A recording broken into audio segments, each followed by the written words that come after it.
My name's Steve Mason. I'm the Education and Training Officer at the State of New Hampshire. That has me wear a bunch of different hats. One of them is a Bureau Chief within our Division of Personnel. So I oversee a couple of learning management systems, some certificate programs that ultimately culminate in college credits or supervisory experience for our employees. I do a lot of different things that are kind of loosely related to either leadership training, development. Sometimes it's for cause, other times it's people are volunteering and they want to get ahead of, and they want to learn new skill sets and things like that. It's a hard job to describe. If I was talking about this earlier with Ron, and we were talking about flexibility. It's a job that requires a lot of flexibility and being kind of willing to roll with the punches. I find that public service in general requires adaptability these days, and we'll talk about that in just a little bit. Chen had mentioned also that prior to my time working for the state, I had worked for a large telecommunications company. I had spent 11 years working for Verizon Telecommunications on their corporate side. Working with their learning and development teams. Again, a lot of that was leadership training. At that point in my career, I was primarily delivering the training content. Traveled about 40 weeks a year, working with groups that ranged from about 600 to about 1,200 or so at a time. Very similar to what we're doing right here. It's actually easier with the larger groups. There's a light on you and you can't see anybody else until it's question time and they give them a microphone. And so it's a little bit easier sometimes actually with the bigger numbers. But was doing that for about 11 years and decided to make a cut over to something that allowed me to be home a little bit more often. I have a young family, wife. I want to keep them all and see them. So I decided to make the cut over to something that, didn't have me on a plane 40 weeks out of the year. And so I did that about, 6 years ago now with the State of New Hampshire. Way back when, prior to going on board with Verizon, I had also worked for the state of Massachusetts, their Secretary of State's office, investigating securities fraud, which sounds very interesting and dynamic. It's forensic accounting. It's not all that exciting. But anyway, so that's a little bit about me. What I'm here to do today is talk with you about exploring a career in the public sector.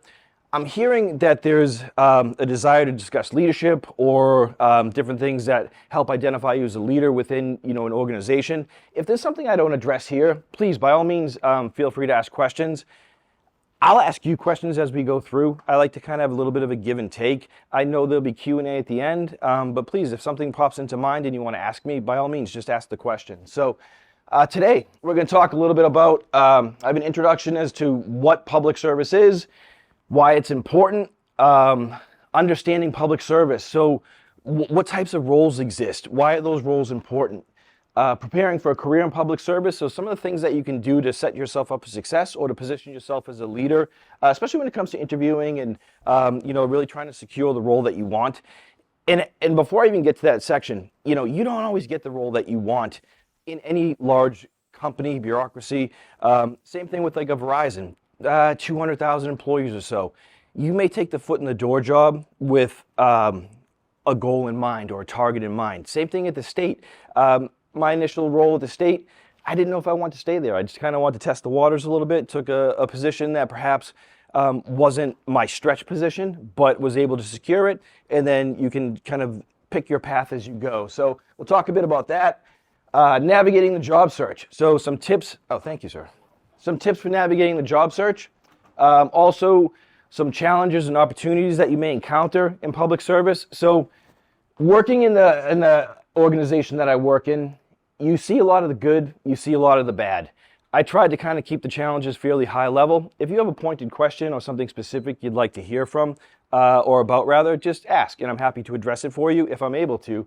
And then a brief conclusion. So, questions so far? Pretty good? All right, so what is public service? So if I was to ask you the question, what's public service? What does that mean to you? What is that, when you hear those terms, what pops into mind? Doing a deed for your community? Yeah, absolutely. So doing a good deed for your community, doing something for your community. What else? Anything else you can think of? Not all at once. Please. What do you think? Working for the government. Working for the government? Absolutely, that's a piece of it, for sure. So doing something good for your community, working for the government, some kind of a larger bureaucracy, something like that. If you were to look at Merriam-Webster's definition here, right? So business of supplying a commodity, electricity, gas, something like that, transportation to the members of a community, a service rendered in the public interest, government employment. Those are all things that kind of describe what public sector employment is, but it's not really what's at the heart of it, right? So why do you think a career in public service is important? What do you think is the driving force behind people wanting to go work for public service or in the public sector? What do you think? Oh, I thought you were signaling me. You looked at me. You got to talk to me now. Why do you think a public service career is important? Well, I think it's important because people need the support system in their community. Absolutely. You said a mouthful right there, my friend. He said people need a support system within their community. Government can work really well. Sometimes government doesn't work as well. It's the people that make it work better or not. So that's why it's important. I was speaking briefly with some of your staff here, and we were talking about it's a shame in this state because we have all these wonderful educational institutions, and you come here, you learn a skill set, you learn a great foundation to start your career, and then someone else grabs you. You go off on your way. I think doing this right here, having an opportunity to meet folks within the state organization or state government, make these connections and bridge these gaps is a great opportunity, not just for you, but for us, because we want to retain good talent. And like you said, having that help within the community, having that hand up, the more qualified that hand is and the better that they are doing their job, the better the end result, right? So that's absolutely why it's important. So these are some other kind of just sound bites, if you will, or top line reasons. Community welfare, right? And we'll talk about a little bit more about healthcare, education, transportation, infrastructure, stuff like that as we make our way through today. But public safety, environmental protection. So this is one right here, right? This is an interesting state. There used to be so much logging industry and paper mills and things like that in this state. And then, as those started to get decommissioned and were shut down, and over time, there was a lot of environmental impact. There was all kinds of problems with water in the soil and things like that. Do you think like the average corporation was just going to step up and say, wait a minute, we need to ensure that, the water's good again and the land, no, right? I'm seeing the heads going, no, it's government institutions such as the state or the federal government, different nonprofits and things like that, that typically have the welfare of the citizens and the community in mind. So economic stability. So like regulating markets, creating employment opportunities, supporting business growth, doing that through legislation a lot of the times, ensuring that practices are fair and equitable. That's as far as the economic stability, that's kind of really, regulation has a big piece to do with this one right there. Social equity. What do you think we mean by that? When I say social equity, what do you think I'm talking about there? Yeah, please. Same opportunities for everybody across the board. Yeah, so that's a piece of it for sure. Providing the same opportunities, but then also it kind of goes a little bit further where sometimes you may need to provide a slightly different opportunity for someone that may need just a little bit more assistance or a little bit more help. Equity and equality are tricky things, right? So they sound like the same, but they're not necessarily the same thing. I always think of this picture in my mind where, I don't know if you've ever seen it, it's a meme where there's a bunch of people standing behind a fence and they say equality, they all have like the same like little crate to stand on, same size, same height. But the three people are very different heights. And so that same little stepping stool gets one guy or one lady to like right about here, still can't see over the fence. Gets this person right where they need to be. This other person's way above the fence because they're really tall. Equity is more of saying, okay, you get two of the little boxes, and that way you get access to that job or to that opportunity. So it's kind of a quick little definition, but it's always stuck in my mind as a great way to describe that. So questions on that? Understanding public service. So what types of public services careers do you think exist? What would be a type of a job that would exist in public service, do you think? Yeah, please. Joining a nonprofit organization that helps the community. Absolutely. So joining nonprofits. What else? What types of jobs? When you think public service, who's out there in the towns and the cities and yeah? Utilities for sure. What else? Yeah, please. Sanitation for sure. That's a big one, right? Not all public service jobs have this like aura of like importance necessarily, or this like they don't seem at face value necessarily like a huge deal.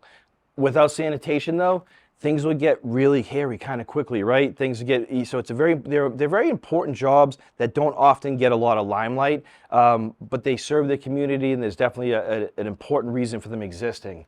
Any other types of public service careers you can think of? Anything that you'd be interested in, do you think? Well, so what are you looking to apply that MBA to? All private sector, do you think, or?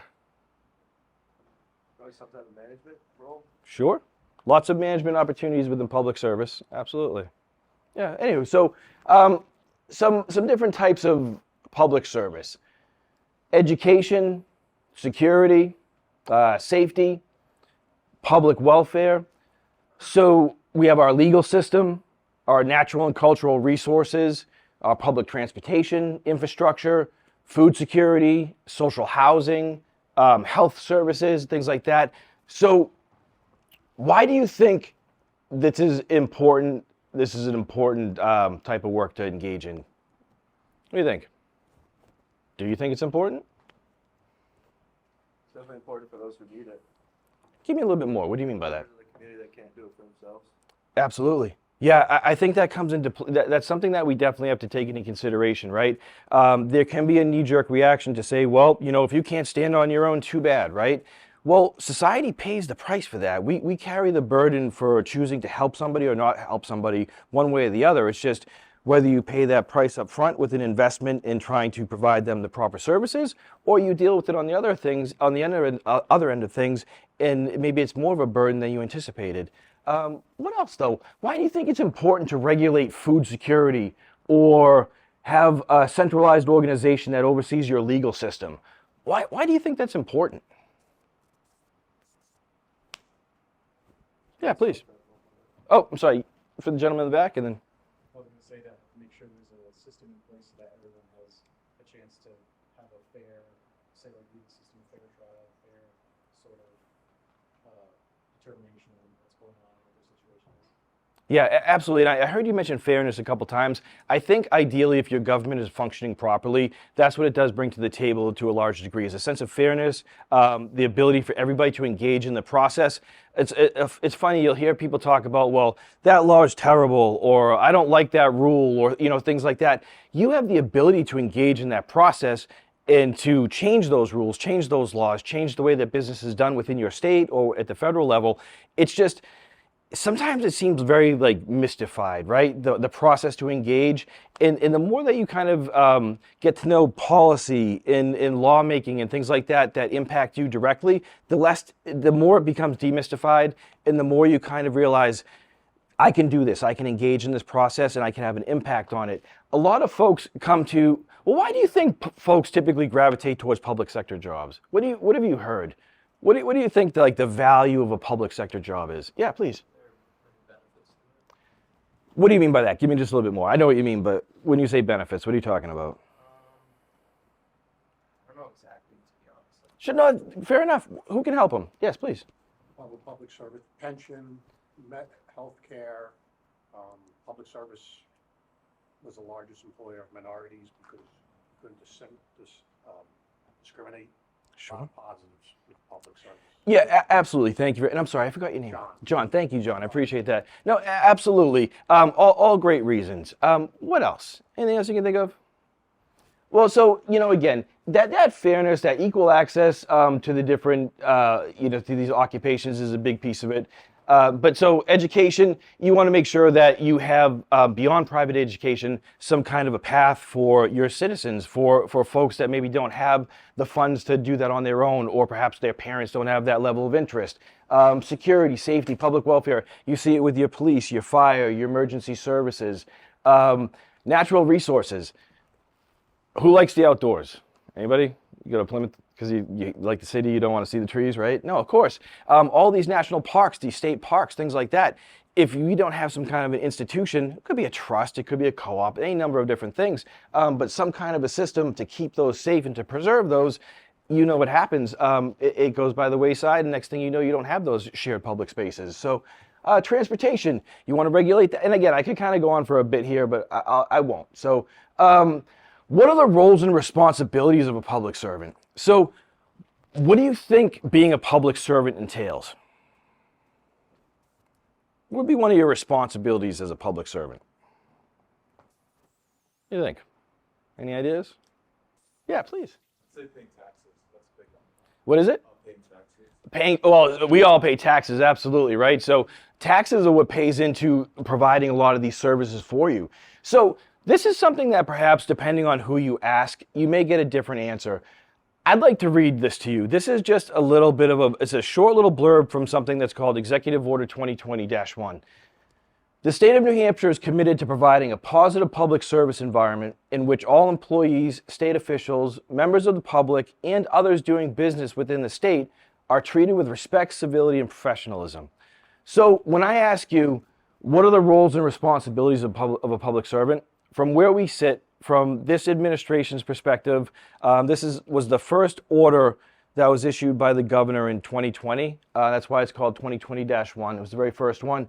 We were engaging or entering into a very contentious time. COVID had just hit, more or less. The economy has its strengths and weaknesses. I'm going to keep it above board and not call it anything too negative. But so there's a lot going on. And he thought that one of the most important things to do would be to address the way that we treat each other internally and that we interact with the general public. So one of our primary responsibilities is to engage with everybody with a sense of respect, civility, and professionalism. That way you can accomplish what it is that you need to accomplish, that we can accomplish what we need to as a community. There's just, when I came to work for the state government, I didn't do it for anything really more than I was just entertaining new job offers. I said, I have some skill sets that are, they align with what they're looking for.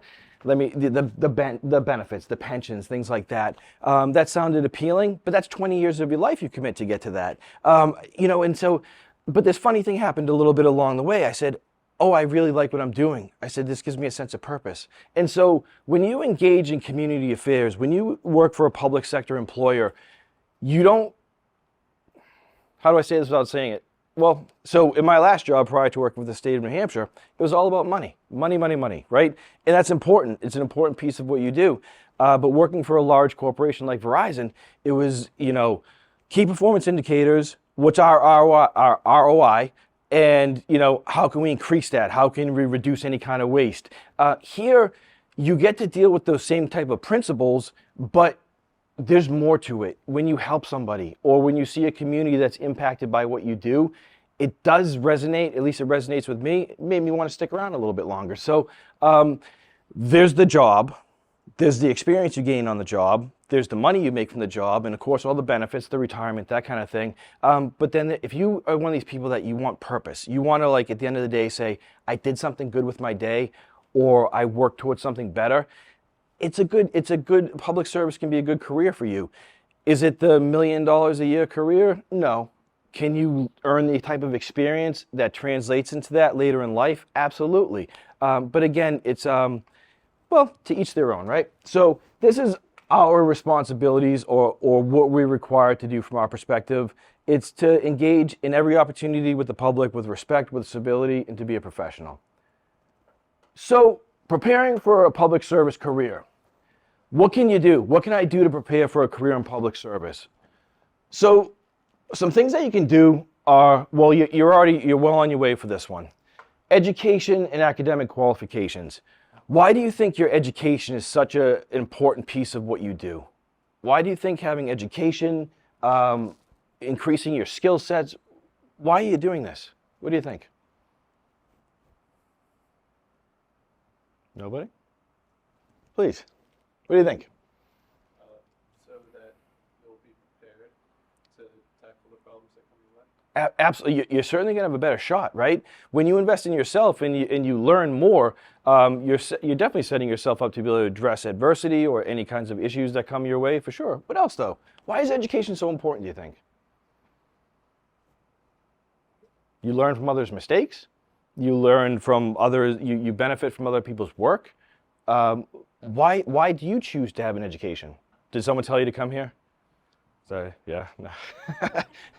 I hear you. I was there too. Anywho, so when you invest in yourself, you set yourself apart from your competition for sure. I had a couple of undergrad degrees, took some certificate programs, things like that. 2 years ago, I decided to go back and get my master's, right? It's all about whether or not you feel you have the right skill set for the point in life that you're at, and if you want to grow. Education helps you to grow. It helps you to become more than what you are today. Internships, volunteer. Why do you think this is a huge one right here? Anybody do any kind of internship yet? Yeah, a couple over here on the back. Why do you think an internship is such an important thing to engage in? Yeah, please. Get real world experience. Absolutely, real world experience. What else? So in my internship, I'm learning how to directly interact with local and state governments and Sure. like their funding sources and reporting and stuff that I just would never know how to do Sure. otherwise. You're hired. You said a mouthful. You have no idea what a mouthful is. There's finance, then there's public finance, there's budgeting, and then it's a tricky thing to learn. Coming from private sector over to public sector, I was used to saying, well, we need to cover this cost. Okay, let's get it approved, make it so. We can cover that cost in 2 years after it goes through the next legislative cycle, after we get the next budget cycle. Like, it's a very different animal, right? And so that real world experience will be super helpful, valuable to you for sure. What else though? What else is the value behind internships and volunteer work, things like that? Well, networking. It's going to open doors for you. It leads to that opportunity. You don't always get to walk into the job that you want. Sometimes you get into the job that's right next door to the job that you want. And you get to earn, you kind of show what you can do, you show your capabilities. Me specifically, when I came over to the state of New Hampshire, I took an instructional design position. I work with online learning tools. I know how to administer LMSs, a little bit of code, right? And I said, well, this would be a good foot in the door. I'll get to see what's going on. I had other skill sets that I brought to the table, but I just wasn't really quite sure. I did a little bit of networking. About a year or so later, 10 months later, recognized an advancement. And then maybe another year after that, it recognized some significant advancement, right? So it's not just who you know, but it really helps. And it's not an environment, public service is not an environment where nepotism can come into play like it used to, where it says, well, you know what? I know Ron. He's a good guy. Come on, you get the job, Ron. It's not like that. There's more fairness and there's checks and balances that are in play. But if I spend some time working with him, and then he says, well, yeah, you know what, Steve, he has these 4 skill sets. He has an education, a background in this. I'd recommend him. A recommendation goes a long way, especially when you're trying to secure employment or secure some kind of position of importance. So also skill building. So education, internships, networking. Why do you think this is something different? What am I talking about when I say skill building? Any guesses? Any thoughts? Do you guys think you're doing skill building here? Who's in organizational behavior? What are you learning about in that class? How to be a better leader. You think that's an important skill? Very. Yeah. So I'm not always as poised when it's 100 degrees in the room and I'm in front of new faces, right? But I'll tell you one thing I do know how to do. I know how to work with folks in the leadership capacity, right? And it's definitely a valuable skill. What do you think one of the most important things you can do as a leader is?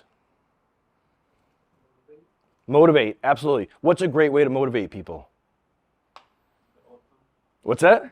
Help them develop. Help them develop, 100%. Educational opportunities, cross-training, upskilling, all those things are great. What else, though? Please. Make them feel like, they're on the same level as you. You said a mouthful, my friend.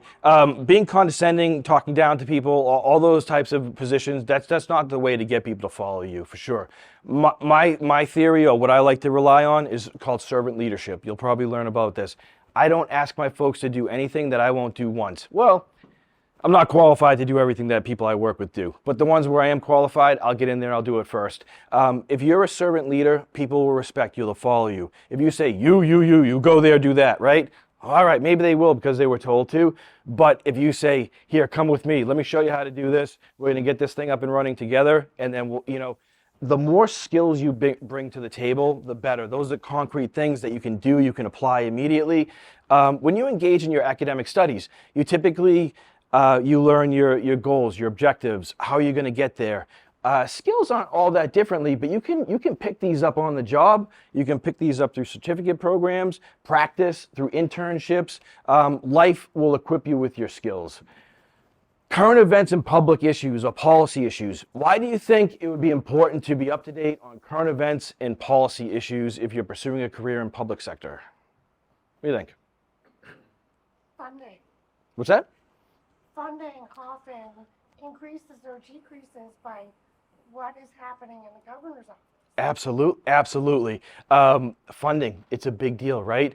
Well, I'm going to talk just about policy in just a few moments, but so funding, new laws passing, when you're a public servant, especially in like state government, your landscape changes frequently. What may be the rule today, in a year, it may look very different. And being adaptable, being able to roll with the punches, and to just kind of embrace that change, that's what's going to help you to be in the position that you want to be. But funding, certainly. Anything else you can think of? Any other reasons why you'd want to be up to date on current events, policy issues, things like that? Well, you guys are an easy room, because sometimes I walk into a room like this and it's just like, a game of gotcha. Let me ask you this loaded question. Let me ask you that loaded question. What do you think about this policy or this policy? Knowing what's going on in your world, current events, it can be super helpful. You know when you're about to kind of step maybe over a line that you shouldn't, or when you need to step over a line that needs to be crossed. Being aware of what's going on in the world around you, especially if you choose to engage in a public sector career, it's crucial, because that's what we do. We serve the public, and those events matter, or those issues matter. So navigating the job search. So these are just some tips. Not overly exciting, but this is something that's going to help you. These are practical tips. So if you're looking to work, say, for the state of New Hampshire, don't just identify one job or one position within the organization. There's roughly like 10,000 classified employees. When you get into like the unclassified and appointed jobs, maybe closer to 12 or 13,000, and that would mean something to you at a later point in your career. But identify more than one option. And if you get close to the target, that's great, because now you can improve yourself, you can continue to develop your skills, you can network, all those things that will get you to the seat that you want, even if you start like 3 seats over from where you want to be. Resume and cover letter, professional and appearance.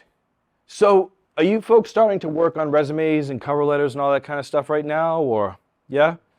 Did you get help? Are you doing it on your own? What are your thoughts on that?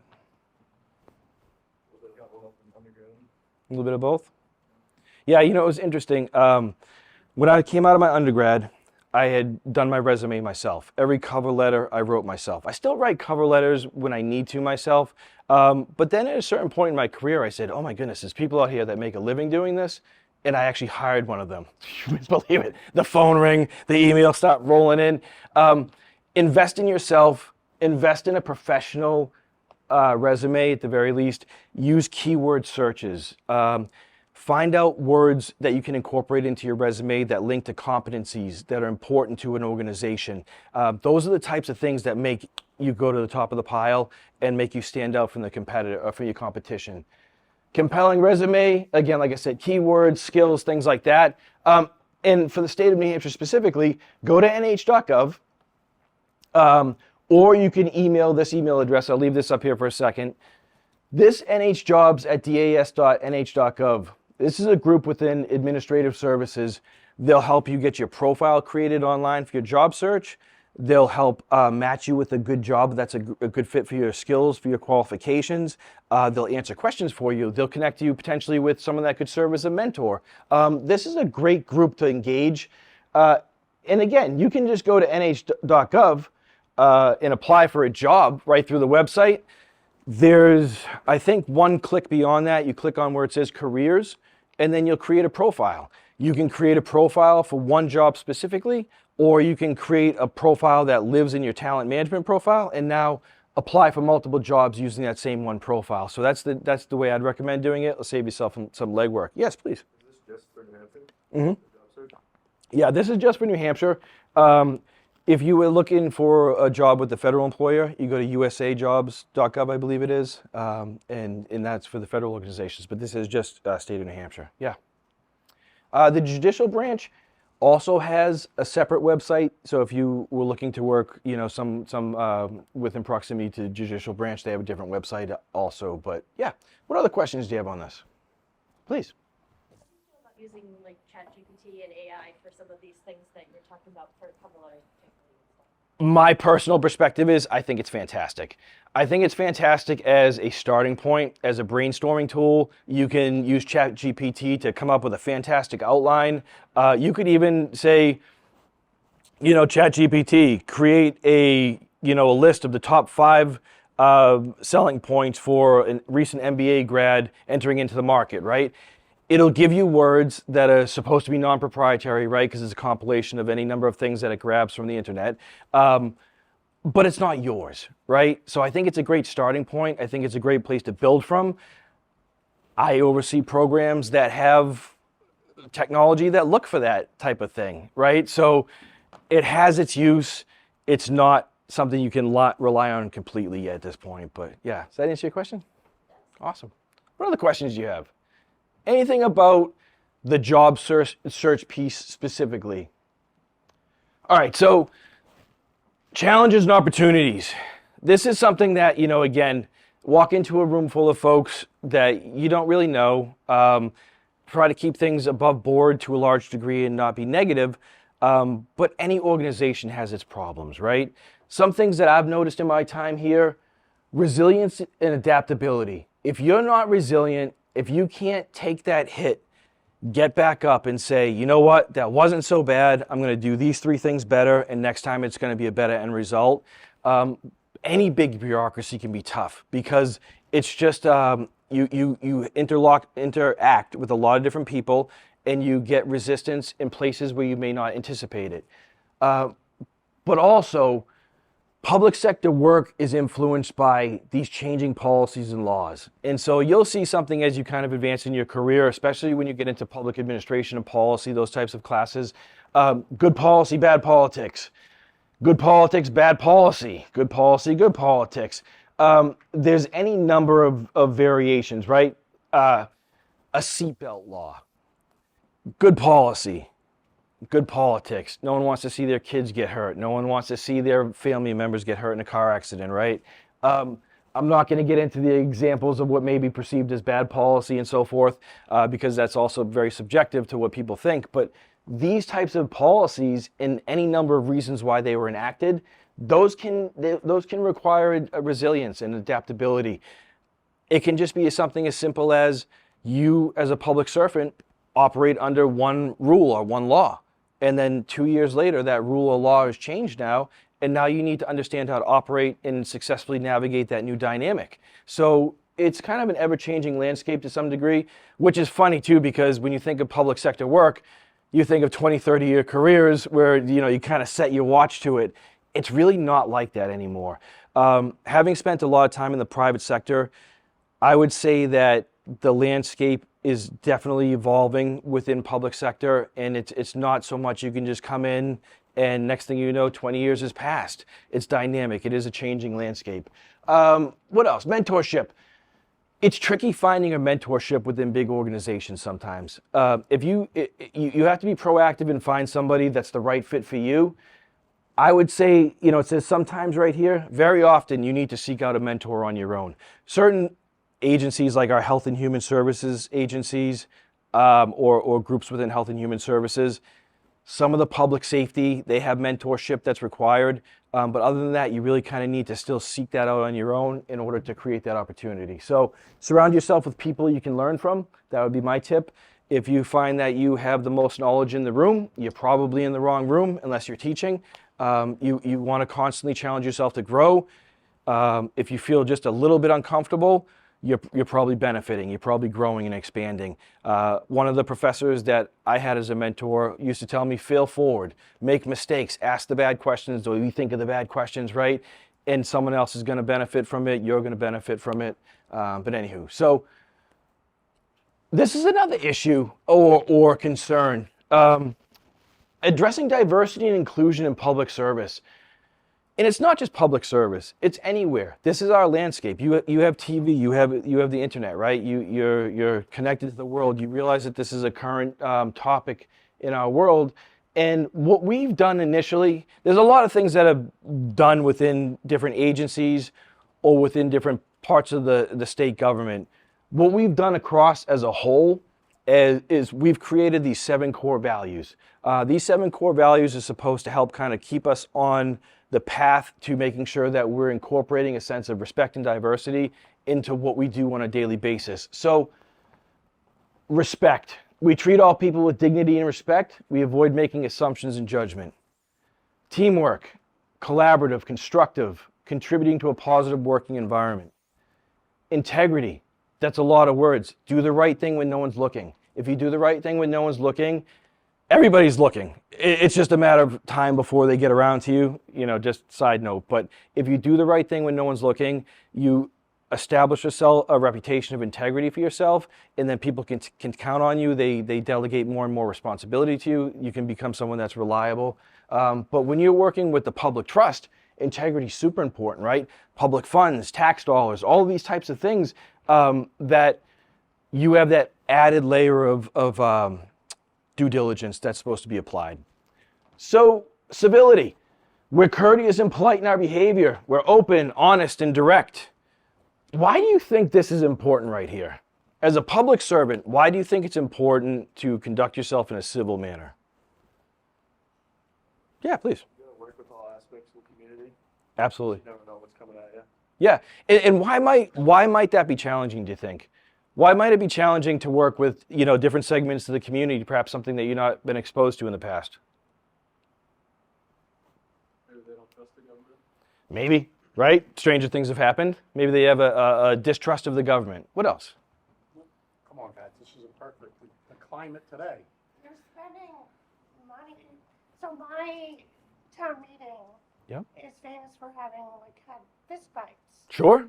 And so you're spending money and people have really strong opinions Yeah, absolutely. on what that money should be spent on. Agreed.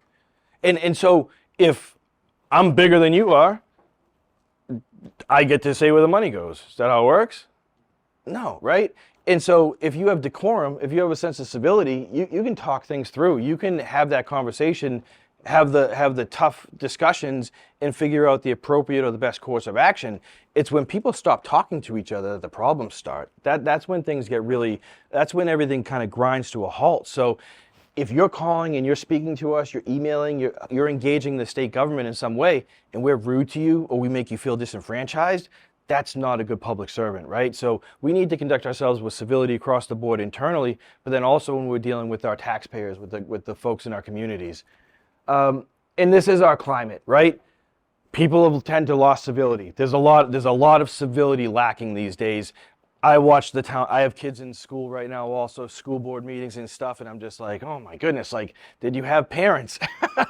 And no, I didn't. Oh, geez, all right, so now I'm out of line, right? But so again, growth, we foster growth. We fund educational opportunities. We pay for certifications, cross-training, all these other types of things. My time at the state so far, I wasn't sure if I wanted to hang my hat there permanently. So I took the opportunity to enroll in a master's program. I am just finishing up my lean black belt certification, process improvement, that kind of thing. I became a certified public manager, a licensed investigator, all of these things that they're not listed on the salary page, right? But as these 5.5, 6 years now coming up on have ticked by, I'm worth more than when I started there. And so there's a lot of opportunity, if you train. Diversity. We welcome and support people of all backgrounds, abilities, and identities. We have a general awareness of the rights, concerns, feelings of others.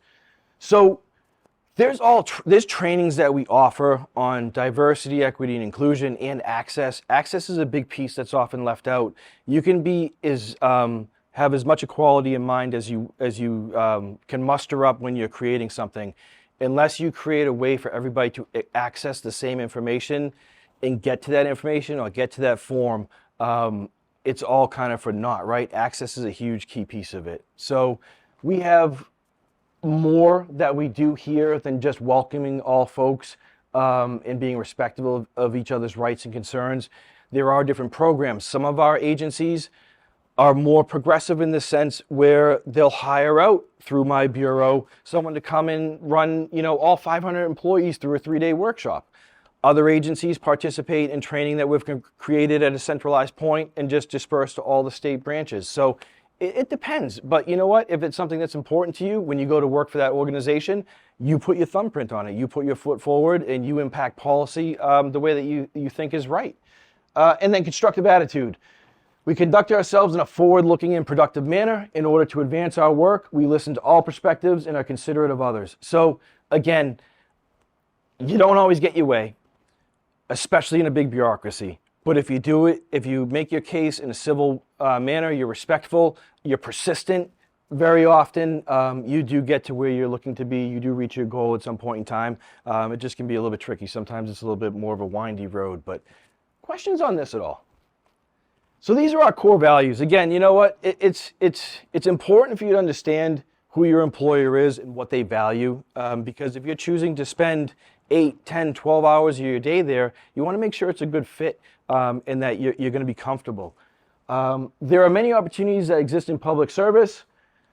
So just again, to kind of recap here, we provide essential services, things like healthcare, education, transportation, infrastructure, law, order, safety of citizens. So your police, your fire, your emergency services. To preserve and protect the environment, like our natural and cultural resources folks. Those are great jobs. I'm going to put in my 10 or 15 years doing this, and then you'll catch me at like Cannon Mountain clicking a ticket in the booth, I think, right, for those guys. But economic stability. So again, we don't just regulate employment. The state creates employment opportunities. We're arguably pretty close to the largest employer in the state. 10,000 direct classified jobs, another 2,000 or 3,000 appointed non-classified jobs, and then there's boards and commissions and everything else that's kind of administratively attached to the state. So we create jobs. What else? Regulating markets, make sure that there aren't monopolies and that things are being done above board. If you have one dentist that is all brand new sterilized equipment and the other one's going out back and they have their Dawn soap and they're washing it, that's not the dentist you want to go to, right? So they keep things kind of above board as well. They regulate through our public licensure and things like that. And again, we support businesses in any way that we can. So that's really what I came to talk to you folks about.